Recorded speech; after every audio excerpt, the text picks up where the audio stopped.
dia, nós chegando aqui mais uma vez. Alô, alô, HG chegou com mais uma edição do Brasil Gente Minas na tela da Band. A partir de agora, você confere as principais notícias de Belo Horizonte, região metropolitana, enfim, de todo o estado de Minas Gerais. É de ponta a ponta o Brasil Gente Minas bombando no estado. E no programa de hoje, nós vamos falar de um incêndio que assusta quem passa pela cidade administrativa, na região norte da capital.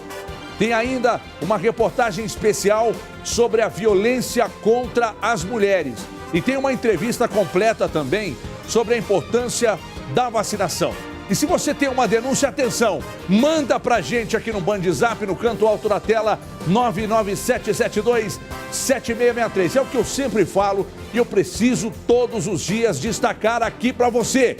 E o que eu preciso destacar? O que eu preciso destacar? Eu vou falar pra você aqui que eu preciso destacar que problema seu é problema nosso também. Problema seu é problema nosso também. Então, 997727663, manda pra cá. A gente te ajuda a resolver o problema. E onde você estiver, aqui no estado, manda pra mim o seu nome e de onde você está assistindo o nosso Brasil Gente. Conto com você então no final desta edição, ou mais um pouco próximo no final, a gente distribui aqueles abraços aqui pra vocês, ok? Então não deixe de participar e me contar de que cidade você fala, de que cidade você assiste o nosso Brasil Gente Minas, que está no ar a partir de agora. E a gente abre essa edição com as informações de um incêndio de grandes proporções em uma mata próxima à cidade administrativa. Vamos direto para a redação, onde a repórter Luciana Viana traz todos os detalhes. Aliás, Luciana, eu já vou emendar. Eu sei que a pergunta é difícil, mas não custa perguntar. Esse terreno que está incendiando, a gente sabe quem é o dono? Boa tarde, Luciana. Boa tarde, Everton. Boa tarde para todo mundo ligado no Brasil Gente Minas, né? Nesta tarde de quarta-feira, meio de semana. A gente já começa dizendo que o incêndio está controlado. As chamas foram debeladas há pouco. A gente está acompanhando aí as imagens. Esse incêndio que começou no fim da manhã de hoje é o Parque Estadual Serra Verde. É o segundo maior de Belo Horizonte, com área aí superior a 140 campos de futebol. Viu? 6 viaturas com 16 militares do Corpo de Bombeiros atuaram ali no combate às chamas, né, que não chegaram a ameaçar residências não, tá? Depois de aproximadamente 2h30 de trabalho, parte das chamas foi controlada e agora há pouco, então, o trabalho concluído já de rescaldo. Agora, ao todo, Everton, a gente está vendo aí, né, bombeiros, brigadistas também, ao todo 28 pessoas participaram do combate a esse fogo, viu? Auxiliaram também aí nos trabalhos 2 helicópteros do Corpo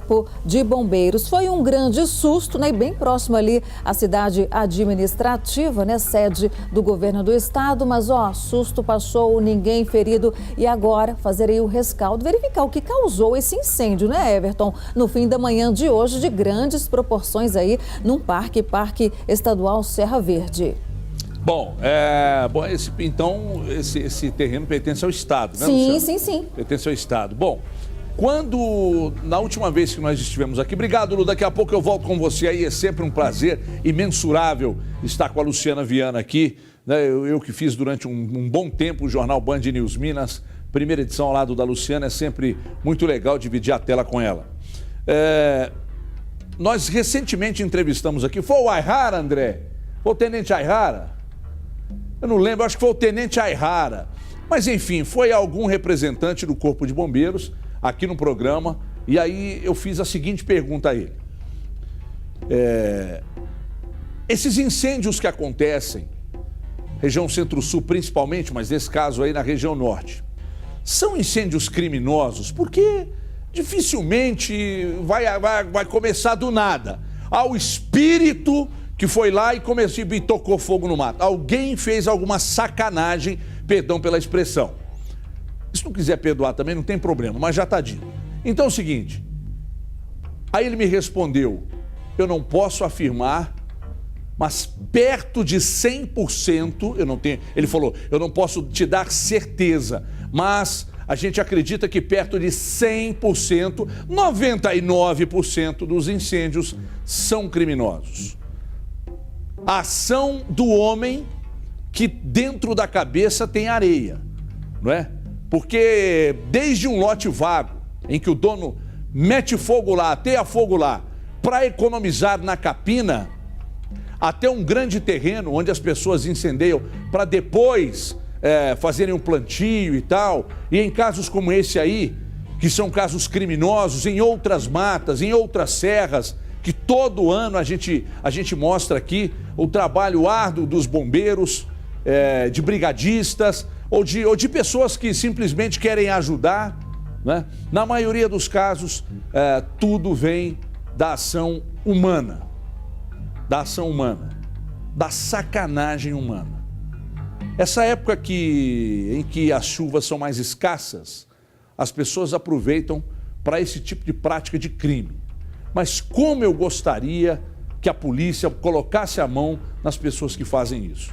Um simples lote vago, no lugar onde eu moro, é proibido, é terminantemente proibido você colocar fogo em qualquer coisa no seu quintal. E eu acho que isso tinha que ser crime.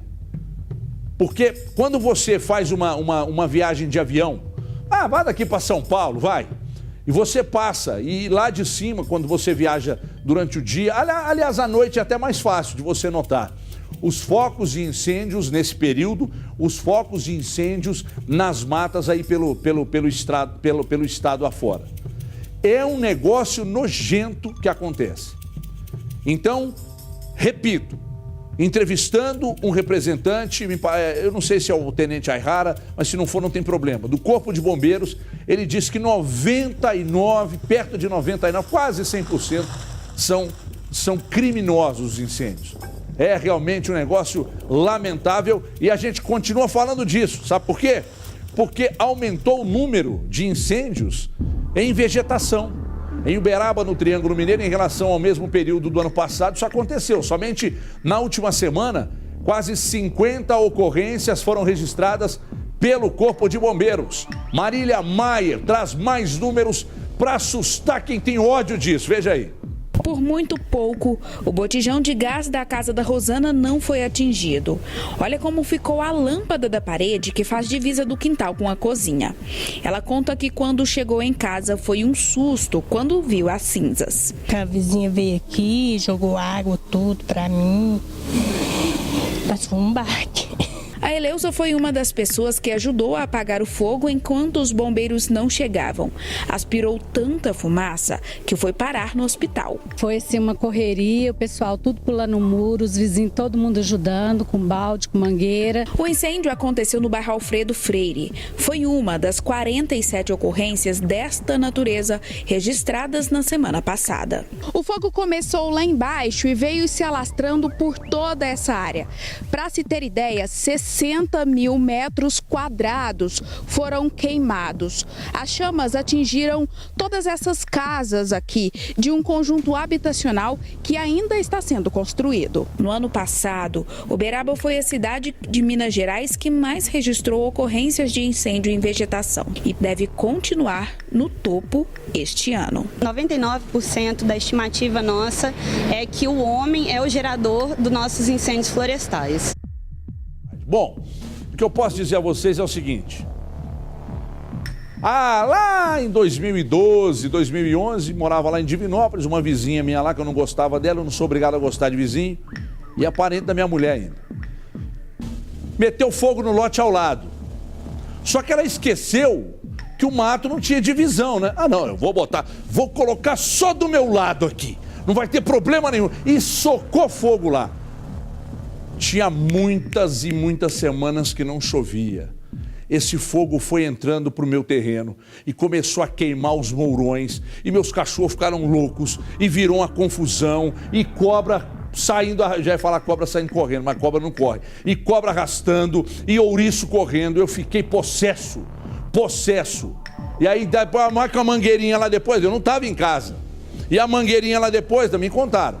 Mangueirinha lá... Então... Para passar dificuldade depois para apagar, para que vai fazer? Não, mas é um foguinho aqui só para queimar um pedaço do terreno aqui, porque eu vou plantar. Para com isso. Vai correr risco para quê? Aí sobe aquela fumaça e vira uma confusão. E aí depois, no final das contas, ninguém segura a bronca. Sabe por quê? Sabe quem vai segurar? Corpo de Bombeiros. Aí quando a coisa fica pesada para ir lá e apagar, aí disca para o 193. Ai, vem cá, bombeiro, botei um fogo no fundo do quintal e queimou tudo. É lógico que vai queimar, não está chovendo. Aí vocês viram ali, é que não tinha gente morando, hein? O conjunto habitacional lá de Uberaba está em construção. Aí foi lá um comedor de alfafa, jogou fogo lá, tirou fogo lá, e o que aconteceu? E se tivesse gente morando ali? É impressionante, viu? É impressionante. Nosso colega Ike aqui da Band News, o Ike Agelovic, que é nosso diretor de jornalismo aqui da Rádio Band News, ele caminha muito pelas matas aqui na região Centro-Sul, ali para Nova Lima, Brumadinho, ele caminha muito por ali. E ele já se deparou com cenas horrendas de pessoas que ateam fogo e só para ver a fumaça subir. É duro, cara, é duro. As pessoas precisam ter educação. E quem mete o fogo no fundo do quintal dela, mas e o vizinho do lado, e o vizinho de trás, e o vizinho da frente? Aquela fumaça subindo e os riscos. Olha aí como é que ficou esse conjunto habitacional, gente. E se alguém morasse nessas casas aí, um pouco de consciência, uma dose de consciência não faz mal a ninguém. Então vamos colocar a mão na danada da cabeça, porque aqui na Band, aqui no pátio, há quantos anos foi aquele incêndio que queimou uns 20 carros aqui? Há uns 4 anos, né? Porque eu já estou aqui há 5. Há uns 4 anos, meteram fogo nessa mata aqui atrás da Band. Estamos aqui na região Centro-Sul, na Rajagabalha, no bairro São Bento. Ah, mas começou lá embaixo. Ah, não, fica tranquilo, ele não vai chegar. Ah, não, fica tranquilo, ele não vai chegar. E ele foi subindo. Ah, não, mas tá devagar. E ele foi subindo. Daqui a pouco, meu amigo, eu me lembro como se fosse hoje. Meio-dia, 13 horas, 1 da tarde, o Lincoln trabalha comigo aqui, que fica no meu orifício auricular. Vamos lá, Everton, vamos começar o programa, hein? O incêndio tá chegando, mas fica tranquilo que aquele não vem. Aí tô lá, ali fora no estúdio, no outro estúdio. Vamos lá, 1 minuto. Aí eu... E a fumaça entrando dentro da Band. E o Lincoln, 30 segundos. E eu... Vai, Everton, como é que vai, Lincoln? Aí o Lincoln, vai, vamos abrir. Não, segura. Daqui a pouco entra um repórter aqui que trabalhava aqui, louco, fala, gente, corre que o incêndio está tomando o pátio da Band. E é verdade, eu não estou exagerando não. É uma pena não termos as imagens, de arquivo aqui. Ter alguns carros com perda total. Aqui na rua de trás, aqui, ó. Então, meu amigo, não brinca com isso, não. Me lembro que eu saí correndo aqui, pulando mesa, cadeira, peguei meu carro ali fora e saí em desabalada carreira por essa Rajagabalha, e é caminhão do Corpo de Bombeiros, um fumação aqui no centro, aqui na região Centro-Sul, aqui na Raja, hein? Por causa de um foguinho que botaram lá embaixo, no pé da mata. Vai brincando com fogo, vai. No programa de ontem nós falamos aqui sobre os acidentes que deixaram 11 mortos só ontem, hein? Só terça-feira, 11 mortos. E os casos se repetem. 2 pessoas morreram em uma batida de frente. Na verdade foi ontem. Ainda ontem, André? Não, hoje, nesta quarta-feira, na rodovia Fernão Dias, em Extrema. Na madrugada de hoje, em Extrema, no sul de Minas. A gente volta à redação, onde Luciana Viana tem mais detalhes. Eu estou realmente, Luciana, assustado. Já estamos aqui há mais de uma semana com um saldo de mais de 20 mortos nas rodovias do estado. Ontem recebemos aqui um especialista que falou muito sobre as condições das rodovias, que mesmo pedagiadas estão péssimas, ou se não estão péssimas, estão muito ruins, e se não estão muito ruins, estão ruins. Mas boa mesmo, aquela que você fala, essa aqui está sensacional, não tem. Mas ele destacou também a imprudência e o quanto as pessoas se transformam quando elas estão ao volante, Luciana. Exatamente, Everton. Mais um acidente, 2 pessoas mortas. E em 12 dias de férias, ao longo desse mês de julho, Everton, já são 33 pessoas que perderam a vida em acidentes durante esses dias aí, os últimos 12 dias em rodovias aqui em Minas Gerais. Este que você citou aí, lá em Extrema, no sul de Minas, no quilômetro 493, foi aí na última madrugada, um carro e um caminhão. Agora chama a atenção da Polícia Rodoviária Federal Federal que esse acidente aconteceu o quê? Na Fernão Dias, que tem a pista duplicada. E o motorista do carro, ainda segundo a Polícia Rodoviária Federal, estava trafegando pela contramão. E como não havia um retorno próximo, a Polícia Rodoviária Federal acredita que ele estaria ali trafegando pela contramão já em um longo trecho. E a carteira dele, Everton, ainda segundo a Polícia Rodoviária Federal, a carteira de habilitação estava suspensa. Então custou o quê? A vida dele, um jovem de 35 anos e a passageira de 28 que estava com ele, né? A gente falava aqui ontem sobre os acidentes nas rodovias, então não basta, enfim, ter aí pistas simples, como a gente citou como exemplo, a BR-381, que liga a capital às cidades do leste de Minas, né? Vale do Aço, as praias do Espírito Santo, pistas simples. A gente até citou aquele trecho ali de 100 quilômetros até João Molevade, onde há muitas curvas, a cada quilômetro 2 curvas. A gente está vendo aí o exemplo, tá? Pista duplicada, Everton, e esse grave acidente. Prudência, responsabilidade está faltando aí nessas rodovias, né, para os motoristas ao longo aí desses dias de férias. A gente lembra que as férias ainda nem acabaram, né? Muita gente ainda está viajando com a família, com os amigos, passeando e ainda vai retornar. A gente faz o apelo aqui. Então, cuidado, prudência, vá com calma, preste atenção, se planeje aí direitinho. Gente, é só uma viagem, é um passeio, então nada de estresse, nada de perder a vida, sair para passear e não voltar para casa. Isso realmente nos entristece e muito, né, Everton? Luciana, agora esse acidente especificamente do que a gente está falando aí, eu não entendi. Ele estava trafegando na contramão por engano, porque ele cochilou no volante, porque ele... Enfim, a polícia não deu detalhes, né, Luciana? Não, está sendo apurado tudo isso aí, tá? De acordo com as primeiras informações da Polícia Rodoviária Federal, ele trafegou ali um longo trecho pela contramão. Estava à noite, a gente está vendo aí, né? Foi aí durante a noite. Pode ter se confundido, né, Luciana? Também. Não havia ali próximo um retorno, não. Então, por isso, a Polícia Rodoviária Federal acredita que ele já estivesse ali trafegando um longo trecho na contramão, Everton. E deu de cara com esse caminhão aí. Realmente, as batidas frontais, na maioria dos casos, não tem jeito, é fatal. E com a habilitação suspensa já há algum tempo, informação repassada aí pela nossa Luciana Viana. Obrigado, Luciana. As estradas do estado realmente estão matando, né? Todos os dias, desde a semana passada, a gente traz aqui. É curioso que hoje é quarta-feira, na segunda-feira eu fiz aqui um apelo às pessoas que ainda estão em viagem, férias, né? Porque ainda tem mais uma semana de férias e no final dessa próxima semana é que as estradas ficarão mais lotadas, mais cheias, porque as pessoas estariam voltando para a capital, quem é da capital, saindo para o interior. E eu chamava a atenção logo na segunda-feira, depois desses acidentes aí, que culminaram com a morte ao todo foram 10 pessoas, né? Você subiu para 11 à noite, né? 11 pessoas, isso na terça-feira, aliás, na segunda-feira. Quando foi ontem, meus amigos, mais uma onda de acidentes com mais 8 mortes. Um negócio realmente... Foram mortes em Teófilo Otoni, no sul de Minas, Itatiaia-Sul, Corinto, Teófilo Otoni, agora esse acidente em Nova Lima, esse acidente em Extrema, né? Então, sinceramente, viu? As 11 mortes ontem. Nós já tínhamos 10 na semana passada e 11 ontem. Antes das mortes de ontem, já na segunda-feira, nós destacávamos aqui alguns acidentes e eu dei uma bronca aqui, principalmente naqueles motoristas que acham que são os donos do asfalto, né?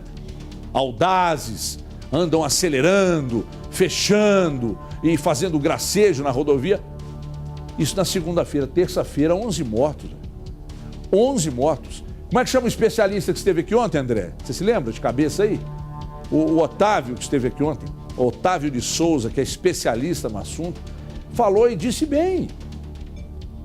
Imprudência na maioria dos casos. Velocidade incompatível com trecho. Ultrapassagem em local proibido. Más condições do veículo. Tudo isso. E aí, aliado a tudo isso, ainda tem o uso do celular, uso inadequado, inapropriado, né, das pessoas. Repare, você que dirige, Para no sinal e olha para o carro ao lado. Ou para os carros ao lado. Tente observar. Parou, celular. Arrancou, celular. E só quando o carro, às vezes, já começa numa velocidade mais intensa, larga o celular e muitas das vezes em autoestrada você se depara com um carro andando na faixa, para quem quer andar mais rápido, na faixa da esquerda, e ali ele está empacando o trânsito e quando você ultrapassa, ele está falando ao celular. Enquanto isso, o saldo de mais de 20 mortos em uma semana nas estradas do estado de Minas Gerais. Participe do nosso Brasil Gente, hein? De que cidade você está acompanhando esta edição do Brasil Gente? Manda pra gente. Manda o seu nome e a cidade de onde você assiste o Brasil Gente, que a gente registra daqui a pouco. Vamos registrar o seu nome e sua cidade e mandar aquele abraço pelo 99772-7663, está aqui em cima. Não deixe de participar, mas manda agora. Daqui a pouco nós vamos dar um giro aqui para falar da sua cidade, para te mandar aquele abraço daqui a pouco dentro dessa edição do Brasil Gente. E agora nós vamos mudar de assunto para falar de um outro assunto muito importante. Nós vamos falar de vacinação. O Estevão Urbano, que é presidente da Sociedade Mineira de Infectologia, está aqui para tratar exatamente desse assunto que é muito importante. Vocês se lembram que nós destacávamos aqui, após as matérias dos nossos repórteres, da importância da vacinação. Muita gente está deixando de vacinar. Ora, porque não acredita que as doenças podem voltar. Ora, porque simplesmente eles aderem à ideia de pessoas irresponsáveis de que não deve se vacinar. Ah, não deve porque isso não faz efeito nenhum, não deve porque isso traz uma série de outros problemas. Essas coisas são propagadas em grupos de WhatsApp e muita gente acredita nisso. Então a gente vai chamar para esse papo aqui agora, da importância da vacinação. Estevão, pode chegar por aqui. Prazer recebê-lo aqui nessa edição do Brasil Gente. Muito legal te receber aqui para falar de um assunto tão importante, que é exatamente a questão da vacinação. Nós estamos aqui com matérias frequentes tratando do assunto, mas por outro lado, nós estamos também mostrando que pessoas estão deixando de acreditar na eficácia e na importância da vacinação. Nada mais apropriado no momento como esse que você, como presidente da Associação Mineira de Infectologia, venha repassar o recado da importância da vacinação, por gentileza. Bom, boa tarde a todos. Realmente, o que nós pregamos já há largo tempo é que a vacinação ela tem um efeito duplo. Ela protege a própria pessoa contra infecções que podem ser fatais, mas também protege toda a coletividade. Então, o grande problema das pessoas que não se vacinam é que elas não assumem um risco apenas para ela. Elas assumem um risco que coloca todos que os cercam também junto desse risco. Então, as pessoas, às vezes, elas interpretam as situações de uma forma muito individual. Mas a gente tem tratado essas questões de uma forma muito mais coletiva. E então a gente reforça aqui, e é sempre importante ter esses espaços junto à população, a importância da vacinação. Nós temos durante os últimos 100 anos um aumento muito grande da qualidade e da longevidade das pessoas. E boa parte disso foi conseguido pela vacinação em massa das grandes populações. Então é uma coisa que já está mais do que provada que é correta. Então nós achamos que nesse momento é inadequado, às vezes até por desconhecimento, mas muitas vezes por outros tipos de vamos dizer assim, de ideias, as pessoas julgarem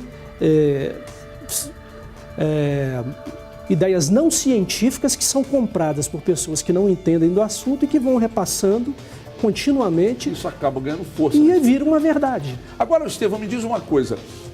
O sarampo, que eu me lembro quando eu era criança, falava-se muito em sarampo. Isso depois deu uma desaparecida dos noticiários, mas agora as notícias voltam e a preocupação vem a rebote. O sarampo hoje, os pais, as mães, as pessoas responsáveis que estão assistindo o nosso Brasil Gente, elas devem se preocupar. E como anda a campanha de vacinação contra o sarampo? O sarampo é uma doença que poderia já estar erradicada do planeta. É uma doença extremamente fácil de contágio. Quando uma pessoa pega, a chance de distribuição, de disseminação é muito alta. E o que fez essa tendência se reverter foi a vacinação. O Brasil teve uma grande ascensão e uma grande tendência em aumentar os níveis de vacinação da sua população durante as décadas, e os casos de sarampo praticamente acabaram no nosso país. O que acontece é que às vezes as pessoas entram numa zona de conforto, e essa zona de conforto, porque não tem casos acontecendo, elas são amplificadas por essas pequenas mensagens que começam no WhatsApp e atingem em larga escala uma população que não é capaz de julgar a qualidade daquela informação. E o que nós estamos notando agora é que pela globalização e um grande fluxo de pessoas que vão de países para outros em questão de horas, muitos turistas e outras pessoas com outros fins que chegam ao nosso país vêm de outros países que não têm uma vacinação em massa adequada. Então, o grande problema da vacinação que provocou surtos, por exemplo, recentes no Nordeste, foi exatamente você não ter uma massa populacional bem aderida aos programas do governo, entrando em contato com turistas que dormiam em um país e amanheciam em outro, em questão de horas havia essa conjunção de fatores. Aí você tinha centenas de casos novos num país que deveria não ter mais nenhum. Então eu acho que a globalização torna esse problema ainda mais importante. Cuidar dos níveis de população, de vacinação populacional. Porque é como se fosse um efeito dominó, é um efeito em cascata. Você não tem uma vacinação protegida, o primeiro caso vai gerando novos subsequentes e o ciclo vai se aumentando, o cerco vai apertando. Foi o que aconteceu recentemente com a febre amarela. Eu estava lendo na internet, na semana passada, dessas correntes malucas aí de internet, pessoas dizendo que enquanto o Temer for presidente eu não me vacino, ou seja, colocando em risco a vida delas e a vida da família também. Agora o detalhe é o seguinte, independentemente de quem seja o presidente da República, há um controle e uma seriedade muito grande por trás das campanhas de vacinação no Brasil. Como especialista, passa esse recado para quem está em casa, Estevão, por gentileza, sobre a seriedade e o quanto existem pessoas sérias cuidando desse processo, avaliando esse processo, por trás desse processo e que as pessoas podem confiar. Sim, na verdade, a gente não deve misturar a política com as questões técnicas. As pessoas que estão nesses cargos, elas estão muitas vezes por uma questão muito pessoal de ajudar os outros. Elas estudam, elas se formam durante anos e anos em um tema, às vezes vão para o exterior, né, trazem informações extremamente importantes e muitas vezes são elencadas a cargos de decisão e essas pessoas foram preparadas durante décadas para chegar nesse momento onde elas podem tomar decisões que vão abranger a população como um todo. Então, pessoas muito sérias, pessoas que têm uma bagagem curricular, uma experiência prática fantástica. E essas pessoas, elas não olham partido, elas olham a população e o que elas podem contribuir para melhorar a qualidade de vida das pessoas. Então, nós não devemos misturar política com a parte técnica. Lá dentro da Sociedade Mineira de Infectologia, nós não temos qualquer ligação partidária. A nossa função é, dentro da Associação Médica de Minas Gerais, estabelecer uma fonte, um canal de comunicação com a população, onde a experiência acumulada por vários profissionais durante décadas pode de alguma forma servir para auxiliar as pessoas. Existe esse fim para quem chega lá. E em relação à vacinação, está mais do que claro. Colocando na balança, é imensuravelmente maior os prós do que eventuais reações adversas que a vacinação pode trazer para as pessoas. Para a gente fechar, quais são as doenças que mais preocupam atualmente no Brasil? A febre amarela, talvez do ponto de vista das doenças infecciosas, né? A febre amarela teve um histórico recente extremamente importante, com muitas vidas ceifadas por uma desmobilização nas campanhas de vacinação e, obviamente, ela continua num patamar muito alto. Agora, existe também, agora recentemente foi publicado pelo Ministério da Saúde, um aumento da mortalidade nesse inverno de gripe, de de pneumonia por gripe. Então, é uma outra doença que tem um patamar muito alto de importância, porque ela também ela é universal e pega grande parcela da população. Mas nós estamos preocupados nesse momento com o que poderá acontecer com o sarampo e com a poliomielite, porque são doenças onde nós vimos que está havendo uma menor adesão e a massa populacional protegida está mais baixa. Então, se nós não fizermos campanhas, as pessoas não se conscientizarem da necessidade de colocarem seus cartões de vacinação em dia, rapidamente poderá ocorrer um surto explosivo que poderá trazer, obviamente, consequências extremamente graves para todos nós. Estevão, muito obrigado pela sua vinda aqui, muito importante. Eu que agradeço o espaço aí para a gente da sociedade, esse canal de comunicação que vocês nos abrem é fundamental. E o espaço sempre aberto aqui, precisando Obrigado. sempre pode contar conosco. Muito obrigado. Pode sair por ali, muito obrigado. Bom, o recado foi dado e a gente sempre espera que as pessoas absorvam, porque o assunto é muito sério, muito sério. E a gente, diante de tanta informação, diante da facilidade da informação que chega nas suas mãos, através do seu smartphone, né? Você liga o rádio e ouve, você liga a televisão em todos os canais e as campanhas estão lançadas. Eu acho até que poderiam ser campanhas ainda maiores. Tem um facilitador em alguns casos, de vacinação feita nas casas das pessoas. Ontem nós tratamos disso aqui. Então o importante é de que você não espere o pior acontecer. A campanha foi lançada e você ou alguém da sua família está dentro do que foi sugerido pela campanha, então faça a vacinação. Não espere o pior acontecer. Não espere que doenças que nós esperávamos que nunca mais elas voltassem, né?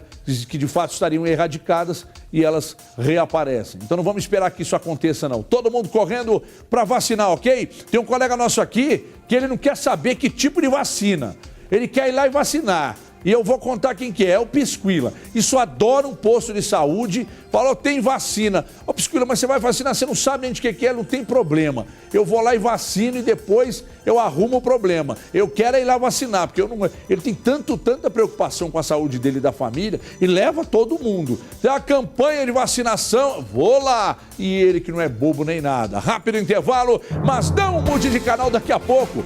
A gente vai mostrar, atenção, hein?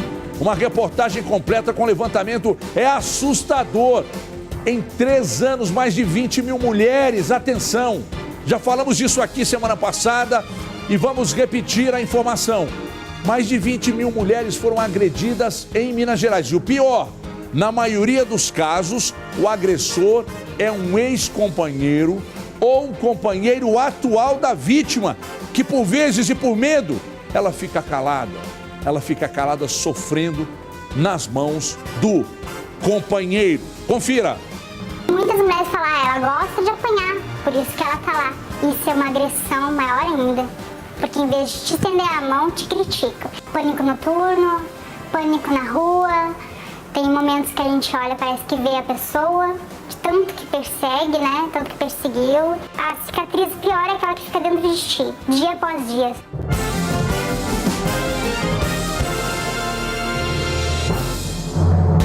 Estamos de volta com o Brasil Gente Minas na tela da Band. Olha a hora, 4h37, a hora oficial do Brasil. Cadê meu cuco aí, Fabrício? Pô! Aê, garoto, se você tem um compromisso às 5 da tarde, eu digo a você que você não tem que se apressar, não. Chegue atrasado ou desmarque. Não deixe de assistir ao nosso Brasil Gente, ok? 4h37 é a hora oficial do Brasil. Tô esperando seu nome e sua cidade pra gente mandar aquele abraço daqui a pouco. Não deixe de participar, tá aqui o telefone 997727663. Mande a mensagem, mande o seu nome, mande a sua cidade. Se quiser elogiar, pode elogiar. Se quiser criticar, a gente não se incomoda. Pelo contrário, recebe a crítica e tenta melhorar sempre. Isso não é papo de vendedor, não, é verdade mesmo. Ó, agora a gente tem um assunto muito sério para trazer aqui, que fala de violência contra as mulheres, que é uma realidade aqui no nosso estado. Os números assustam. Segundo a Secretaria de Estado de Segurança Pública, em 3 anos, foram mais de 20 mil casos e, na maioria das vezes, os agressores são ex-companheiros e até os atuais companheiros dessas vítimas. Diogo Ramalho preparou um material muito interessante, onde ele inclusive traz o relato de uma vítima que ela ainda sofre, né, André? Ela ainda sofre, ou sofreu recentemente, mas se separou, sofreu agressões do companheiro, mas se separou. Gente, deixa eu dizer uma coisa para vocês. O simples fato de estar assistindo a TV e se deparar com uma cena em que um homem bonito estava sem camisa, ela sofria agressões. Veja você onde chega a doença do agressor. Aparece uma imagem de um homem bonito, sem camisa, e o marido agride a vítima. É um negócio absurdo. Diogo Ramalho conta, muita atenção. Veja. Último dia 15 de julho. A cabeleireira Jéssica Cristi Eduardo, de 22 anos, usou as redes sociais para relatar uma agressão sofrida por um lutador de MMA. Ainda neste mês, uma adolescente de 15 anos teve o cabelo cortado à força pelo namorado. Maio, um policial civil matou 3 mulheres da mesma família em Santa Luzia, na Grande BH. 2 dias depois, Ludmila Leandra Braga, de 27 anos, foi assassinada pelo ex-namorado, também policial. Ontem, uma mulher foi morta a facadas pelo marido no bairro Betânia, região oeste da capital. É essencial a vítima romper com esse ciclo de violência, não apenas a violência física, até para evitar um eventual feminicídio. Esta mulher, que não quer ser identificada, teve que deixar sua terra natal, família e amigos para fugir dos espancamentos do marido, que aconteceram por 8 anos. Em Belo Horizonte, ela procurou apoio nesta casa especializada em mulheres vítimas de violência e hoje vive com outra identidade. Não pode sequer abrir uma conta bancária com medo de que o ex-marido volte a atormentá-la. O medo, ele vai te cercando até tu ficar cega, até tu perder tuas forças, até tu perder a tua própria identidade, sabendo que aquilo, quem tu é. Muitas mulheres falam, ela gosta de apanhar, por isso que ela tá lá. Isso é uma agressão maior ainda, porque em vez de te estender a mão, te critica. Estrangulamento, tapa, chutes, puxava os cabelos, me estrangulava até quase desmaiar, cuspir sangue, assim foram anos. Pesquisa da Secretaria de Estado de Segurança Pública definiu o perfil das mulheres que são vítimas de agressão física. 46% tem a cor parda, seguida da cor branca, 32%. O estudo mostra ainda que 22% possuem o ensino fundamental incompleto e 18% o ensino médio completo. O último diagnóstico de violência contra a mulher em Minas Gerais, produzido pela Secretaria de Estado de Segurança Pública, mostra que de 2015 a 2017, 22.821 mulheres sofreram algum tipo de violência física. Em aproximadamente 35% dos casos, a violência é cometida pelo próprio companheiro. Em 32%, os ex-companheiros são apontados como culpados. É muito importante a vítima dar o primeiro passo para romper com o silêncio, até para que as autoridades policiais elas possam embasar em elementos informativos, objetivos, subjetivos, até nos casos extremos, representar por uma prisão preventiva, uma busca e apreensão, embasados nos princípios constitucionais e legais. Muitas denúncias não são feitas, o que enfraquece as estatísticas. A Lei Maria da Penha protege as mulheres no Brasil desde 2006. Em maio deste ano, foi aprovado no plenário do Senado o projeto que torna crime o descumprimento das medidas protetivas previstas na lei. Não basta a vítima saber dos seus direitos, é imprescindível com que ela se sinta amparada, acolhida. Cada vez mais, a Delegacia Especializada de Atendimento à Mulher, a Polícia Civil, tem tentado amparar essa vítima, atender essa vítima. Aqui temos médicas legistas de plantão já para prestar esse atendimento. A mulher pode até conseguir se livrar do agressor. O difícil é se livrar do trauma. Pânico noturno, pânico na rua. Tem momentos que a gente olha, parece que vê a pessoa, de tanto que persegue, né? Tanto que perseguiu. A cicatriz pior é aquela que fica dentro de ti, dia após dia. Que absurdo. Que absurdo. E a gente sabe que não é uma informação leviana. Especialistas dizem frequentemente que muitas mulheres são agredidas diariamente pelos seus companheiros e não denunciam, por medo dos mesmos. Então, o negócio vira uma bola de neve. A agressão não para, as ocorrências só crescem e vai ficar aguentando calada até quando? Por medo? Vale viver assim, sem denunciar, mas viver com medo? Com os filhos assistindo a cenas de violência contra, às vezes, a mulher e contra os próprios filhos. Até quando? Denuncie, não deixe de denunciar. A gente mostrou só um material, uma matéria feita pelo Diogo Ramalho, mas são milhares de casos em Belo Horizonte, região metropolitana, no interior do estado, em todo o Brasil. São vários os casos diários. Então não perca tempo. Se acontece com você, com alguém da sua família, com algum vizinho, denuncie.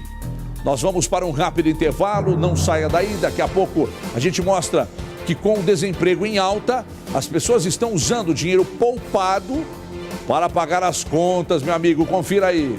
Mandado embora, eu tinha sim uma reserva, à época um valor acima de 10 mil, tá? Do qual eu estava programando para projetos futuros, que eu liquidei tudo que eu tinha de dívida, eu paguei tudo.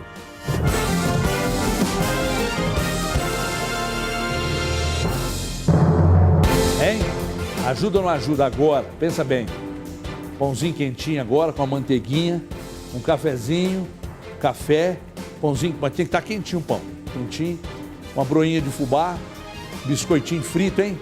Ê, dona Santinha, minha mãe, como só faz falta por um monte de coisa, um monte de coisas, mas também com aquele cafezinho que a minha mãe era bom demais, rolava uma resenha e tal, mas os bons morrem tudo, o que tem de nego mala vivo aí, eita nós, a minha mãe faz falta demais. Olha só, pessoal, falando sério agora, com a economia em marcha lenta, muitos brasileiros recorrem à poupança para não ficar no vermelho. 13% das pessoas que têm alguma reserva financeira estão usando dinheiro guardado para pagar contas do dia a dia. Não tem jeito, Igor Calian. Enquanto tinha emprego, esta advogada conseguiu juntar um bom dinheiro, tinha planos de trocar de carro e até mesmo começar um mestrado, quando foi surpreendida. Fui mandada embora, eu tinha sim uma reserva, à época um valor acima de 10 mil, tá? Do qual eu estava programando para projetos futuros. E diante do desemprego, o que eu pensei? Eu tinha o acerto para poder receber e, contudo, eu tinha esse valor de reserva. Eu liquidei tudo que eu tinha de dívida, eu paguei tudo. Usar o dinheiro guardado para pagar dívidas do dia a dia.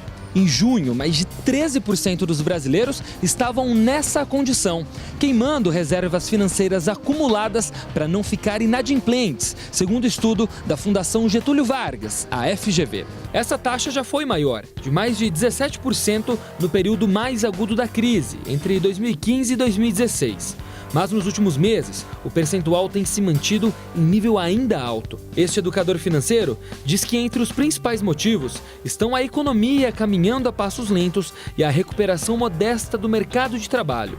Ele diz que nos momentos mais difíceis é preciso controlar o orçamento doméstico. Verificar se a área que você atua, se tem mercado, se não é o momento de tentar mudar o seu ramo de atividade, perfeito? Então a pessoa tem que ter calma, equilíbrio e buscar soluções. É hora de rever tudo que você utiliza dentro de casa, porque é igual gordurinha no corpo, a gente sempre tem aonde cortar. Foi exatamente o que fez a advogada que aparece no início da reportagem. Depois do susto com o desemprego, ela conseguiu uma nova colocação. Agora, com tudo em dia, garante que não vai mais perder a mão nos gastos. Pensando em cartão de crédito, usar como você usava antigamente? Não, de modo algum, tá? Cartão de crédito é só, na minha visão, só em estado de necessidade, mesmo se eu coloco essa necessidade entre aspas. Eu tenho planilha hoje financeira, do qual, inclusive, cada coisa que eu tiver que, inclusive, usar o cartão de crédito, eu coloco aquilo ali e vejo, tem condições, não tem, pode aguardar, eu delimito o período, enfim. Hoje eu utilizo de um modo mais inteligente. É engraçado, rapidamente aqui, que o tempo é exíguo, eu vou falar com o Tenente Ayrara aqui sobre incêndio nas matas. Eu era um cara meio gastador, não tinha muito juízo e tal, de uns tempos pra cá, eu fiquei... É que as coisas, graças a Deus, foram melhorando, mas aí que as coisas foram melhorando e eu fui dando uma segurada, gastando com mais inteligência. Não ligo muito pra muita coisa também não, sabe como é que é? Eu gostava das roupinhas caras. Hoje eu não tô nem aí. Vou em casamento de tênis. Fui no casamento de tênis do Nicolau, meu cinegrafista. Cheguei lá de tênis. Ele, pô, você veio no meu casamento de tênis? Mas você quer eu ou tênis? Você quer eu ou sapato? Né? Ainda veio pagar esculacho pra mim. Mas eu vou fazer o quê? Então, hoje eu gasto com mais inteligência o meu dinheiro. E deixo lá uma reservinha. Deixa uma reservinha lá. Se precisar, você vai lá e... né? Viu, Mariana? Tá ouvindo aí, né? O troco é meu, viu? Olha só, vamos mandar abraço aqui para quem tá ligado no Brasil, gente. Aqui em Belo Horizonte, no interior também do estado, de outras cidades. O Mário, você conhece o Mário? Ele tá com a dona auxiliadora em Poços de Caldas. Viva Poços de Caldas. A Célia de Pouso Alegre, alô Célia. Paulo César de Santa Rita do Sapucaí. Como tem empresa em Santa Rita do Sapucaí? Aliás, o sul de Minas é riquíssimo, né? Hudson de Divinópolis, viva minha Divinópolis, alô Hudson. A Nilza de Curvelo, o Gilberto que está em Luciane, tá com a Luciane, ele tá com a Luciane em Barbacena, chegou o nome da cidade, era Luciano, eu não conhecia. Tá em Barbacena, o Anderson de Governador Valadares, alô Wellington e Helenice de Lavras, alô Johnny de Conselheiro Lafayette, aqui da minha região metropolitana, a Marluce de Contagem, o Carlos Alberto que está com a Tainá em Ribeirão das Neves, o Wagner de Ibirité, o Walter de São José da Lapa, o Jorge de Itabirito Júnior de Vespasiano, o William de Sabará, terra da minha amiga Milzane, a Maria de Lagoa Santa, o Moacir de Confins e aqui de Belo Horizonte, o José Eduardo do bairro Esplanado, o Edgar do bairro São Luís, o Rodrigo do Pindorama, a Gildene do Sagrada Família sempre ligada, o Almir do São João Batista, a Ivone do bairro Mantiqueira, a Aline do bairro Goiânia, a Solange do bairro Jardim Europa. É que não dá pra gente, aquele abraço, não dá pra gente registrar todos, mas na medida do possível a gente vai registrando aqui, ok? Muito obrigado pela audiência, obrigado por estarem conosco todos os dias, a partir de 4 da tarde aqui na tela da Band. Vem cá, a Tenente Ayrara, bater um papo com o Tenente Ayrara aqui, porque os incêndios começaram. Os incêndios começaram. A maioria é tudo criminoso, né, Tenente? Exatamente. Infelizmente, cerca de 99% dos incêndios florestais, eles são provocados pela ação humana. Agora, hoje, aconteceu próximo à cidade administrativa. Foi um incêndio de grandes proporções, Tenente? Exatamente, incêndio de grandes proporções, e ali a gente tem uma preocupação especial com aquela área, né? Porque como é uma área, né, em que várias pessoas transitam ali para poder ir para o trabalho, a gente realmente, né, já fez uma estratégia para que os focos pudessem ser combatidos rapidamente. Mas pela própria questão da extensão da área, o incêndio ele acabou se expandindo para uma área maior, mas foi combatido pelas equipes ali do Corpo de Bombeiros. Tenente, nós estamos no mês de julho, ainda temos o mês de agosto, que é um mês muito seco e com muito vento, né? Exatamente. O que dificulta o trabalho de vocês. Qual o mês em que realmente vocês trabalham mais nesses incêndios aí pelo estado? Até que é essa época, né, que quando começa o tempo seco, como você disse, julho, agosto e setembro, né, especialmente agosto, são os meses, né, mais críticos desse período, mas eles acabam, né, em relação, por ser uma atuação criminosa, eles acabam se distribuindo aí por todos os meses, infelizmente. Todos os meses, então, na maioria dos casos, os incêndios criminosos, já trouxemos a informação aqui. Qual a região onde se encontram os maiores focos de incêndios? Olha, aqui na região metropolitana de Belo Horizonte, a nossa preocupação, né, ela é recorrente ali no Parque da Serra do Rola Moça, porque ali, pela própria característica, né, da posição onde o parque está, né, próximo a várias regiões urbanas ali, as pessoas, infelizmente, né, elas vão até o parque e acabam colocando fogo ali, e esse fogo ele se alastra rapidamente, justamente pela característica de uma baixa umidade, do aumento das temperaturas e também, né, dessa questão dos ventos fortes. Ô, tenente, quando o incêndio começa numa determinada região, é rápido o chamado? Porque, por vezes, a gente vê o incêndio se alastrando e ainda sem a chegada dos bombeiros. É rápido o chamado? Tem gente que ainda na maldade deixa o fogo aumentar, deixa o incêndio crescer e não chama os bombeiros, e quando vocês chegam a coisa já está muito grave? O que acontece muitas vezes é aquela situação da pessoa visualizar o incêndio e achar que os bombeiros já foram acionados, sim, sendo que não foram. Então, aquela questão de sempre esperar o outro chamar, às vezes o bombeiro ele pode demorar a ser acionado, e isso é um tempo, né, que pode ser precioso para que a gente consiga combater o incêndio no estágio inicial, que é o estágio, né, que vai gerar o menor dano. Além disso, o que acontece também é que nessas regiões, né, limítrofes, às vezes as pessoas elas estão vendo a fumaça, mas como elas não têm certeza se o incêndio ele já foi ou não controlado, acabam não acionando o Corpo de Bombeiros. Então a orientação é sempre: visualizou o incêndio, aciona o Corpo de Bombeiros 193, dando o maior número de informações possíveis, e a gente imediatamente vai designar uma equipe para que seja feita a conferência daquele local e o combate se for necessário. Para a gente fechar, como as matas é quase impossível você colocar algum sistema de vigilância ali com câmeras, porque é perigoso até a pessoa roubar essas câmeras aí. Mas o que os bombeiros traçaram de metodologias, algum tipo de articulação que está sendo feita para um combate mais eficaz desses focos nesse ano? A gente já trabalha com essa estratégia do vídeo monitoramento, né, em alguns parques, né? A gente também trabalha com monitoramento por satélite em relação a focos de calor em todo o estado, em reservas maiores.